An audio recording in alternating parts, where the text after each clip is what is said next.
ഒരു നിമിഷം നമുക്ക് പ്രാർത്ഥിക്കാം.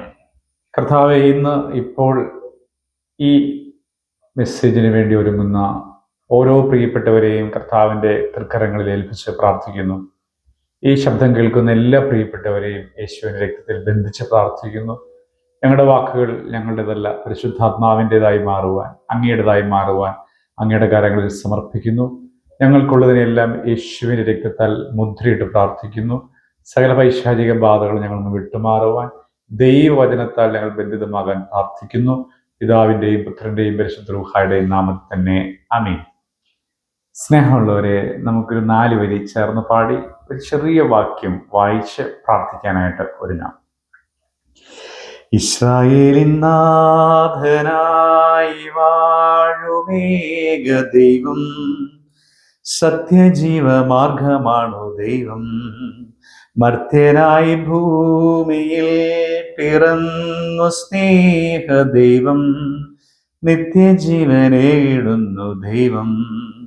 അപപിതാവേ ദൈവമേ, അവിടുത്തെ രാജ്യം വരേണമേ. അങ്ങയിൻ തിരുഹിതം ഭൂമിയിൽ എന്നെന്നും നിറവേറിടേണമേ. അപപിതാവേ ദൈവമേ, അവിടുത്തെ രാജ്യം വരേണമേ. അങ്ങയിൻ തിരുഹിതം ഭൂമിയിൽ എന്നെന്നും നിറവേറിടേണമേ. ഇസ്രായേലിൻ നാഥനായി വാഴുമേക ദൈവം, സത്യജീവമാർഗമാണു ദൈവം. മർത്യനായി ഭൂമിയിൽ പിറന്നു സ്നേഹ ദൈവം, നിത്യജീവനേകിടുന്നു ദൈവം. പരിശുദ്ധനായ യാക്കോബ് ശ്ലീഹ ലേഖനം എഴുതിയപ്പോൾ 5-ാം അധ്യായം 5-ാം വാക്യം ഇപ്രകാരം എഴുതി വെച്ചു. നമുക്ക് വായിക്കാം. നിങ്ങൾ ഭൂമിയിൽ ആഡംബരത്തോടെ സുഖിച്ച് പൊളച്ച് കൊലദിവസത്തിൽ എന്ന പോലെ നിങ്ങളുടെ ഹൃദയത്തെ പോഷിപ്പിച്ചിരിക്കുന്നു. നമ്മുടെ ഹൃദയത്തെ നാം എങ്ങനെയാണ് പോഷിപ്പിച്ചിരിക്കുന്നത്?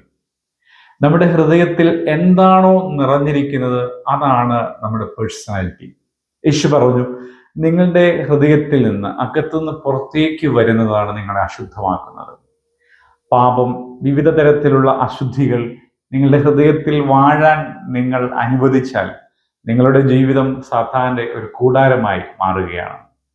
അങ്ങനെ സാത്താന്റെ കൂടാരമാകുന്ന ജീവിതത്തിൽ നിന്ന് ഒരിക്കലും ഫലപ്രദമായ ഒരു ഫലം പുറപ്പെടുവിക്കുവാൻ, അനുഗ്രഹത്തിന്റെ ജീവിതം അവർക്ക് ലഭിക്കുന്നില്ല. ഉള്ളിൽ അശുദ്ധി നിറഞ്ഞാൽ അടിമ വീട്ടിലാണ്.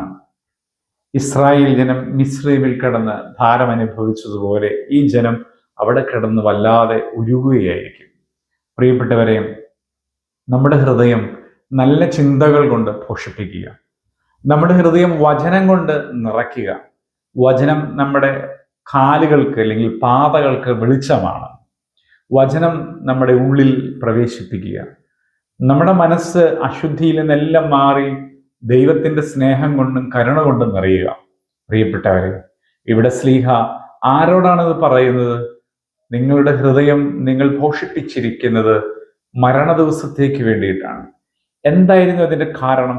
അവർ ആഡംബരത്തോടെ ജീവിച്ചു. ആഡംബരത്തോടെ ജീവിക്കുന്നത് ഒരു പാപമാണ്. ആവശ്യങ്ങളിൽ ജീവിക്കുന്നത് പാപമല്ല. യേശു തമ്പുരാനെ പ്രാർത്ഥിക്കാൻ പഠിപ്പിച്ചപ്പോൾ പറഞ്ഞു, ആവശ്യമുള്ള ആഹാരത്തിന് വേണ്ടി നിങ്ങൾ പ്രാർത്ഥിപ്പിക്കും. നമുക്ക് ലഭിക്കുന്നത് ആഡംബരമായ കാര്യങ്ങൾക്ക് വേണ്ടി ഒരു പരിധി വിട്ട് ചെലവിടുന്നുണ്ടെങ്കിൽ അന്യായമായി സമ്പാദിക്കുന്നതായിരിക്കും. ഇവിടെ ഇവർ ആഡംബരത്തോടെ ജീവിച്ച് അവരുടെ ഹൃദയത്തെ പോഷിപ്പിച്ചിരിക്കുന്നു. കുലദിവസത്തിലേക്ക് വേണ്ടി കാത്തിരിക്കുന്നു, ഒരു മരണ ദിവസം. അവരുടെ ആഡംബരത്തിന്റെ പിന്നിൽ അവരിൽ വാണ പാപത്തിന്റെ മനോഭാവം, കൂലിക്കാരുടെ കൂലി അവർ പിടിച്ചു വെച്ചു എന്നുള്ളതാണ്. പ്രിയപ്പെട്ടവരെ, ഒരു ചെറിയ ഭാഗം മാത്രമാണത്. ഞാനും നിങ്ങളും നമ്മുടെ ജീവിതത്തെ ശോധന ചെയ്യുക. നമ്മുടെ ഹൃദയത്തിൽ ദൈവമാണോ വസിക്കുന്നത്, പിശാചാണോ വസിക്കുന്നത്? വചനം നമ്മോട് പറയുന്നു, നിങ്ങൾ ദൈവത്തിന്റെ ആലയമാണ് എന്ന്. ദൈവത്തിന്റെ ആലയത്തെ നിങ്ങൾ അശുദ്ധമാക്കരുത് എന്ന്. നമ്മുടെ ആലയം കർത്താവ് വസിക്കുന്ന ദൈവാലയമാണ്.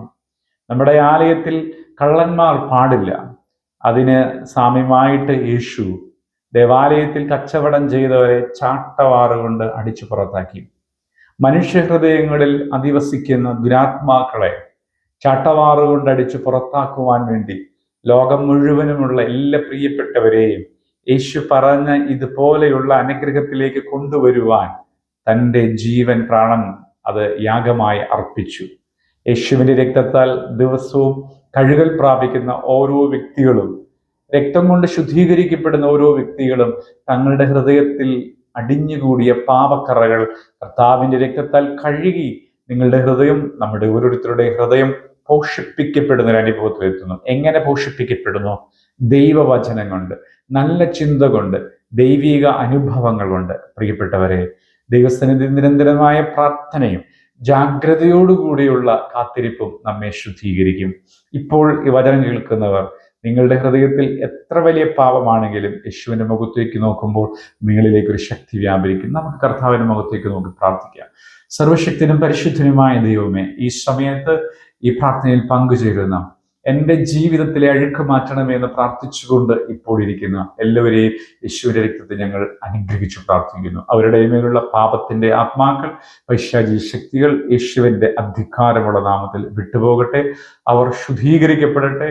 ഞങ്ങളുടെ പ്രാർത്ഥനാ വിഷയങ്ങളുടെ പിന്നിലുള്ള അപകടകരമായ എല്ലാ പാപങ്ങളും ഞങ്ങൾക്ക് വെളിപ്പെടുത്തി തരണമേ. അതേറ്റു പറഞ്ഞ് ഉപേക്ഷിപ്പാൻ അത്യുന്നതനെ നീ കൃപയേകണമേ. അങ്ങ് വസിക്കുന്ന ആലയമായി ഞങ്ങളുടെ ജീവിതം മാറുവാൻ ഞങ്ങൾ സമർപ്പിക്കുന്നു. കുശവന്റെ കയ്യിലെ കളിമണ്ണ് പോലെ നീ ഞങ്ങളെ പണിയണമേ. ഇപ്പോൾ ഇത് കേൾക്കുന്ന അനേകരെ ദൈവം കർത്താവിൻ്റെ സ്നേഹത്തിലേക്ക് കൊണ്ടുവന്നു തീർത്തു നന്ദി പറയുന്നു. പിതാവിൻ്റെയും പുത്രൻ്റെയും പരിശുദ്ധ റൂഹായുടെയും നാമത്തിൽ തന്നെ ആമീൻ. എല്ലാ ദിവസവും വൈകുന്നേരം 8 മണി മുതൽ 1 മണിക്കൂർ നമുക്ക് ഈ വിശുദ്ധിക്ക് വേണ്ടി പ്രാർത്ഥിക്കാം. നമ്മുടെ ജീവിതത്തെ ദൈവരാജ്യത്തിൻ്റെ ഉള്ളിലാക്കുകയും രക്ഷയ്ക്ക് വേണ്ടി കാംക്ഷിക്കുന്നവരെ ദൈവം അതിലാക്കുന്നു എന്ന് പറയുന്ന വചനം പോലെ നമ്മെ രക്ഷിച്ച് കാത്തു പരിപാലിച്ച് അനുഗ്രഹിക്കുന്ന ദൈവസന്നിധിയിൽ എല്ലാ ദിവസവും വൈകുന്നേരം 8 മണി മുതൽ നമ്മൾ പ്രാർത്ഥിക്കുന്നു. സ്ട്രോമയുടെ യൂട്യൂബ് ചാനലിൽ നിങ്ങൾക്ക് പങ്കുചേരാം. ദൈവം നമ്മെ എല്ലാവരെയും സമൃദ്ധിയായി അനുഗ്രഹിക്കട്ടെ. ദൈവത്തിൻ്റെ നാമം മാത്രം മഹത്വപ്പെടുമാറാകട്ടെ. ആമീൻ.